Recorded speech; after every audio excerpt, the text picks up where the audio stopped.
Hey, good morning. Something a little interesting this morning here on July 8th, 2013. Um, let's take a quick look at a video. This YouTube channel, they do, you want to say, environmental weather and earthquake kind of phenomenon on a daily basis. I think it's called 5 Minute News, and today they just had a little interesting snippet that I'll share, and then we'll take a look at some scripture. Just this is more of a fun video than anything else. So hang on.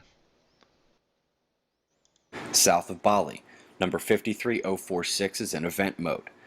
Two buoys flanking it are each a few years old. Both have shown anomalous seafloor jolts over time, and one might guess that is the reason that an already crowded area got a third buoy last year in the middle, near the end of April 2012.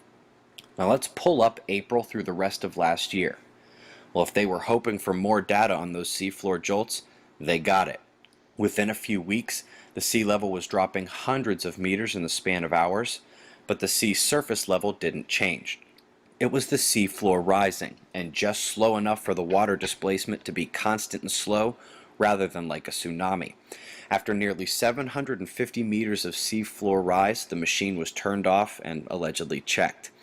Q 2013, out of nowhere the buoy comes back. They claim to have moved it a few miles from its previous location, so we'll give them that extra 200-meter drop down to 3600 as benefit of the doubt. But after that, we saw the exact same pattern of sharp sea level dropping. Without surface variation, this is sea floor rise, about 100 meters. And then just yesterday, we witnessed another 100-plus meter seafloor rise. We started back over 4,600 meters in 2012, and even giving the governments the benefit of the doubt in their moving the buoy, this is thousands of feet of seafloor rising beneath Bali. In the past, these events have been timed with large quakes in the Southwest Pacific, but I'll come back to that. Okay, so what was that about? Well, there's a passage, and we'll take a look at in the Bible that talks about the regeneration of earth. And when we get to Revelation 21, I'll have more context for that. But one of the things that there's a curious statement in there about the seas disappearing. And so um, let's just take a look at, so that was an example of seafloor rising. He said thousands of meters or 1,000 meters or something like that. And just, I guess it was, yeah, about a week ago here, 2 weeks ago, there was this article came out and it got copied over a bunch of places, but it's talking about the Atlantic Ocean dying because the plates are shifting. I think if we go down toward the bottom, yeah, here. Um, but if this is the case, then perhaps we have witnessed a turning point in the history of the Atlantic.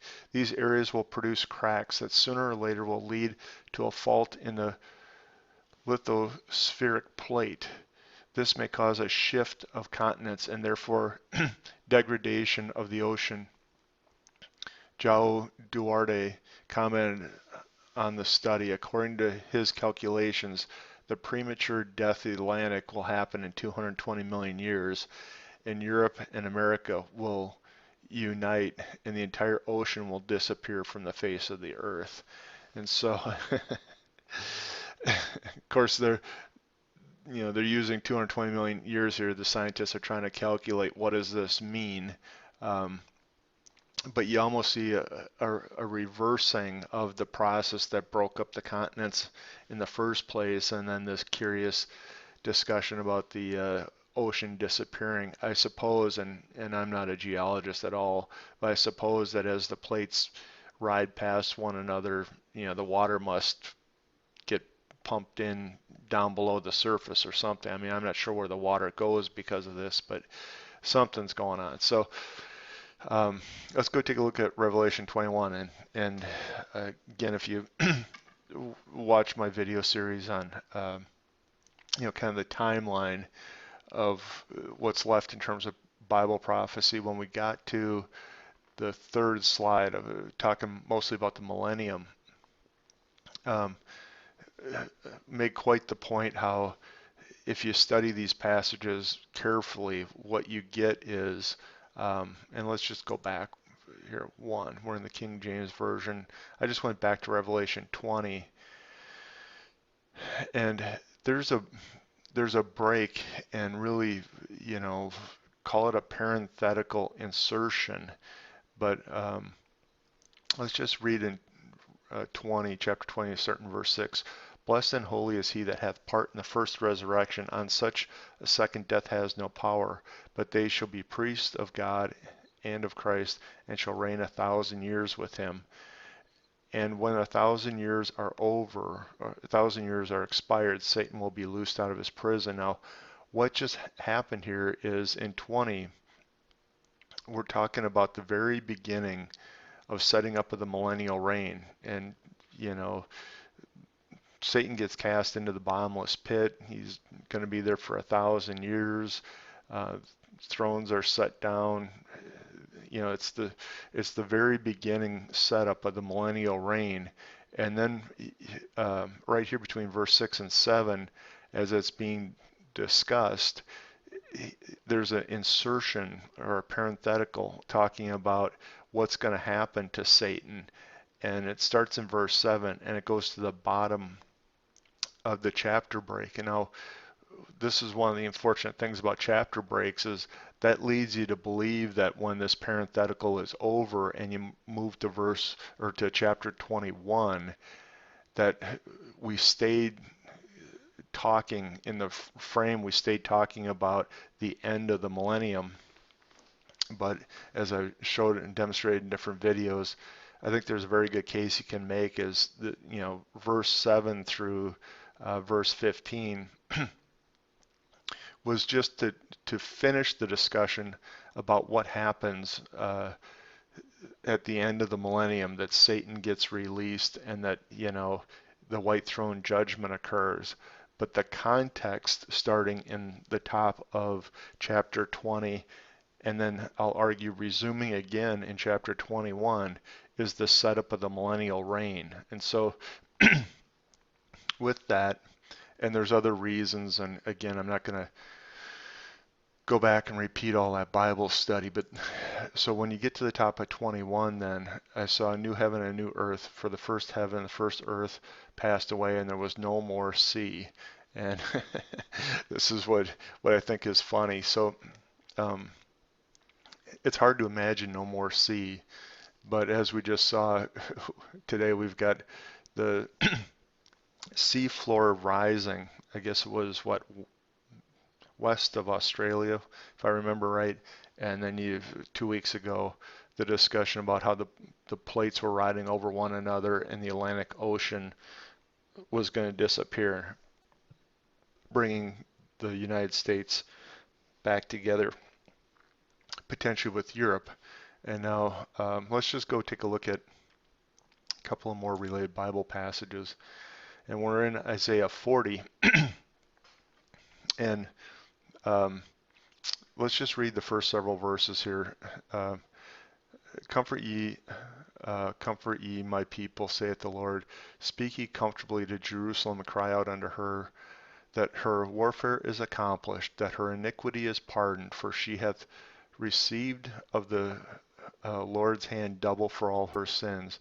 The voice of him that crieth in the wilderness, prepare ye the way of the Lord, make straight in the desert a highway for God. Every valley shall be exalted, and every mountain hill shall be made low, and the crooked shall be made straight, and rough places plain. And so, what is the context of this? Well, this is again the end of the tribulation period and the setup of the millennial reign. Um, Isaiah is basically telling the Jewish people that you'll be comforted because when this warfare has been accomplished, your iniquity will be pardoned. And we see that in other chapters in the Bible where God will fully restore his nation. You see that in Romans 11 and other places. For she has received double for all of her sins, and the end of the tribulation is the end of that trouble. And then you get that curious um, passage here that John the Baptist applied to himself. And this is, if you watch my prior video where I referenced articles around the kingdom of God that's so often referenced in Matthew, and some implications on Matthew 24 and 25 from that. Um, John the Baptist was going to fulfill the return of Elijah from Malachi 5. I think it is the prophecy of the return of Malachi before the coming before the coming setup of of the kingdom by Christ. Now they rejected Christ, and so it wasn't a final fulfillment because Jesus went to the cross. But that again is showing you that this verse here was in anticipation of setting up the millennial kingdom, even though they crucified Christ and we went into the church age. So that's the context of the coming millennial kingdom. And then you get verse 4, every valley shall be exalted and every mountain and hill shall be made low. And so that repeats again what we just read in Revelation 21 in a sense, because if the valleys rise and the mountains are made low, something's got to happen with all the water. So either you end up with a flood or you end up with a return to, was it, you know, the Garden of Eden setting, I guess, where you know, the watering springs come up from the deep and possibly even rainfall ends. Okay, so I jumped over here into 65 just to support and maybe finish off what we saw here in the prior passage in Isaiah 40 and Revelation. So in Isaiah 65, we're in sort of the apocalyptic end of his book. There's only 66 chapters, and so in 65, see if you recognize this passage. I am sought of them. Just hang on a second here. Okay, let's start over. I am sought of them that asked not for me. I am found by them that sought me not. I said, behold me unto a nation that was not called by my name. So this is Isaiah explained to the Jewish people that he basically turned and took the church, and again, the church is not revealed in the Old Testament, but this is definitely hinted at right here.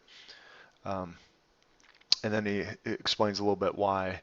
I have spread out my hands all day unto a rebellious people, which walketh in a way that was not good after their own thoughts, a people that provoke me to anger continually to my face, that sacrifice in the gardens and burneth incense upon the altars of brick. Okay, and he goes on and explains, the sins of the nation Israel, which uh, and then he basically makes an allusion here that he's not going to destroy all of it, that that may not destroy them all. So he's now starting to talk about the remnant that was going to be left of Israel. And then what do you get? I'll bring forth a seed out of Jacob, out of Judah, an inheritor of my mountains, and my elect shall inherit it, and my servant shall dwell there. And so here's the imagery of Christ's return, and he's going to basically be king. He's going to inherit the mountains, and the elect, the Jewish people, will dwell there. So that all fits good.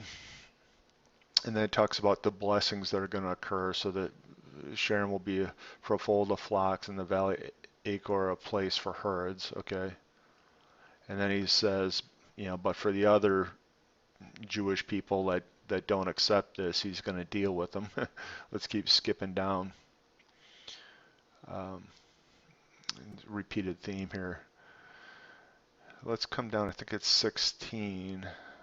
Um, yeah, that he who blesses himself in the earth shall bless himself in God of truth, and he that sweareth in the earth shall swear by God of truth, because the former troubles are forgotten, and because they are hid from my eyes. Okay, so this is God saying he's now put behind him all the sin. So we're starting to see this repeated theme about, you know, this the return of Christ, and he's going to set up the millennial reign. And here we go with, for behold, I create new heavens and a new earth, and the former shall not be remembered nor come into mind.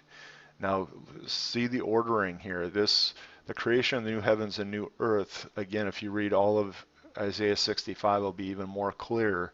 But this regeneration, new heavens and new earth, sure appears to be at the beginning of the millennial reign. Now let's read down just to kind of put that point into perspective, so that when I demonstrate in Revelation 21 that the seas disappear at the beginning of the millennial reign, here we see, and it was tied to the creation of the new heavens and earth.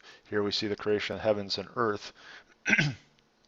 And then we see, let's just read a couple of verses here. Um, Be ye glad and rejoice. Just a minute. Be ye glad and rejoice forever in that which I create. For behold, I create Jerusalem a rejoicing, and her people a joy. I will rejoice in Jerusalem and joy in my people, and the voice of weeping shall be heard in her no more. The voice of crying. There shall be no more. Uh, There shall be no more thence an infant of days, nor an old man that hath not filled his days. For the child shall die at 100 years old, but the sinner, uh, being 100 years old, shall be accursed. And so we know we're in the millennium because death still occurs, although the age of people will be greatly expanded, just like, you know, after the Garden of Eden. Um, we know we're not in the eternal state because there's a reference to death here. Okay, and they shall build houses and inhabit them, and they shall plant vineyards and eat the fruit of them. They shall not build and another inhabit, they shall not plant and another eat. For as the days of a tree are the days of my people, and my elect shall long enjoy a work of their hands. And it goes on and talks about how that's going to work. And they get this reference: the wolf and the lamb shall feed together, the lion shall eat straw. And so reason why I skipped to this is just positioning again. At what point does the seed disappear? Um, it shows up in Revelation 21, and most people put that in the eternal state. And my argument was, no, you know, it, this regeneration of the earth happens at the beginning of the millennial reign, and the new heavens and the new earth is pictured being created right in between uh, the final judgment of Israel and the setup of the millennial reign. And so I just thought, we'll end on that note because uh, it's interesting to see if the seas are beginning to rise and if the Atlantic Ocean, the reduction zones, wherever they call it, demonstrate that the plates are starting to move such that the ocean may disappear.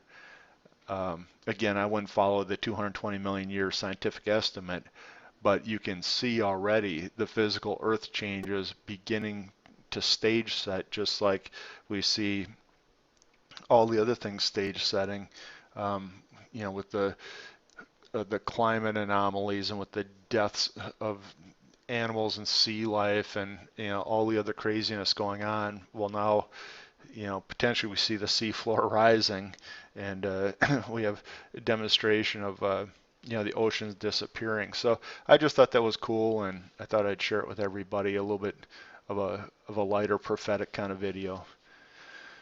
Thanks, and I appreciate the comments.